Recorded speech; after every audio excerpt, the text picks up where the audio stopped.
here because I don't want to see us lose Medicaid. I don't want to see the hospital have to lay off. I don't want to see those prisoners out. And then too, the other thing, I looked on here, our medicine and stuff. For instance, like Medicaid pay for my glasses, and Medicaid, when I go in the hospital, I go in there, all I have to do is come on out. Mm-hmm. So we need all of that, especially for old folks, the children, and the school teachers, and all of them. We need it. Without Medicaid, and if they don't borrow this money, we're going to be messed up. A lot of folks going to lose their job. I voted no. Okay. And the reason was because nobody said any way they're going to pay this back. Mm-hmm. I haven't heard a thing about we'll pay it back, but how and when. And it's not going to be me. It's going to be my grandson. It's going to need the money 45, 50 years from now. And it's not going to be there. Yeah. I'm retired from the Army, so I get a check if I, work or not. He's going to have to work, put money back into this, and he not have any.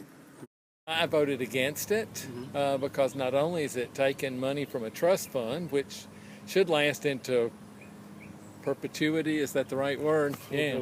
But it also distributes 30% more of incoming funds in the future away from the trust fund. I thought that was horrible, and nobody really talks about that part. So, I voted yes. I work in hospitals, and a lot of our funds come from Medicaid and Medicare. Mm-hmm. So without those funds, a lot of people will lose, the health care that they have. Are either of you, if you mind me asking, dependent on Medicaid or know anyone that is? Is that part of your decision to vote for it? We do know someone who is, yes. Yeah. So is that important as far as voting yes is concerned? It is important that we would have voted as we did, I suspect, whether we knew anybody or not. Mm-hmm. But we do think that those who need Medicaid should be able to get it. Sure. Yeah. And these are the folks who really don't have the resources. And they are in, much more difficult positions, certainly more dire straits than most of the seniors who rely on Medicare. And really, if you look at the money in this... children rely on Medicaid. Sure. And if you look at this money, if you look at these funds as funds who belong, that even though they're in a special fund, belong to the citizens of Alabama, in a pinch, if I regard that as my money, I'm willing to contribute.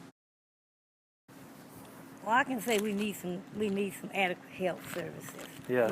Proper health services for everybody. Yes, ma'am. Because I'm a senior citizen, so hey, and I know I need help with just like medicine and stuff, and I know people who are, more unable to do the things I do. They're gonna need help. Mm-hmm. Mm-hmm. Yes, ma'am. So, that's the way I feel about it. I worked in mental health, so I know that's a problem. But when you have a sales tax that you're depending on, yes, and you're in a bad economy, yeah. I mean, it just shows you that that's not a good way to raise money. Sure. Yeah. And then they don't want to raise the sales tax. Mm-hmm. They want that because they don't want their property tax raised. But you have to have money to pay for things. Absolutely.